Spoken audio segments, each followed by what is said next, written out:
Hear the measured beat of Ulstermen marching through the green fields and streets of the towns, called up to arms by bold Edward Carson to stand for the red hand and crown. These were the seed of mighty Cuchulainn, these were the sons of Congal Clean, determined that Gael and Rome should not rule them, and England if need be withstand. Those were the days of Ulster's defiance, those were the days of passion and strife, those were the days when England denied us and Ulster stood for her life.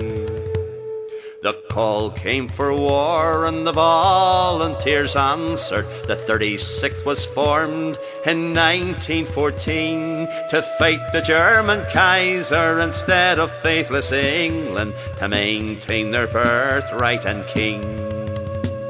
They marched into hell nearly 2 years onward, the first day of July on a bright and summer morn. Aloft against blue sky they bore the Ulster standard down the bloody road to the Somme.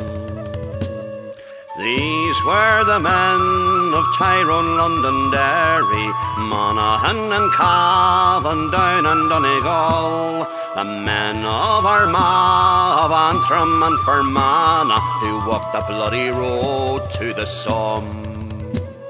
They faced the deadly hail from cannons and machine guns, through the bursting shells in hell of no man's land. Triumphantly they yelled the cry of no surrender, and fought the Kaiser's troops hand to hand.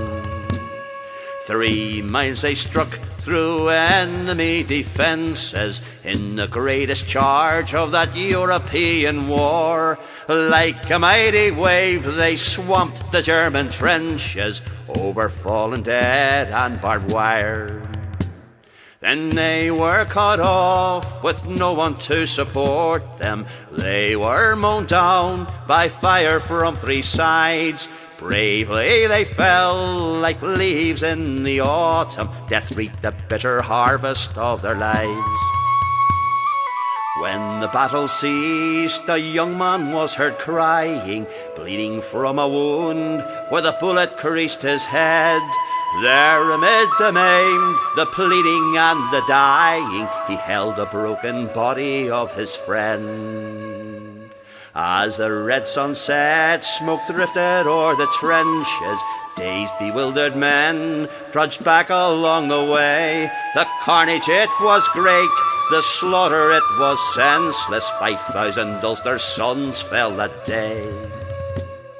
Here was a time of mourning and of sorrow. All along the line they gathered up their dead.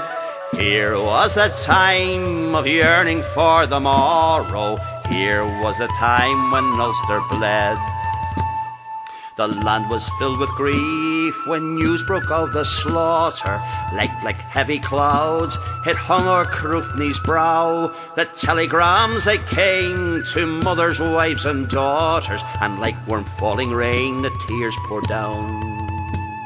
We count the bloody cost they paid for Ulster's freedom. We cherish memories of those who died so young. With passing of the years we will not forget them who walked the bloody road to the Somme.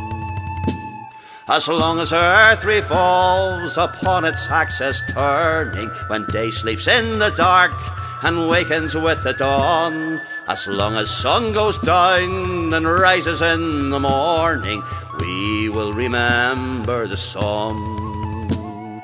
We will remember the Somme. We will remember the Somme.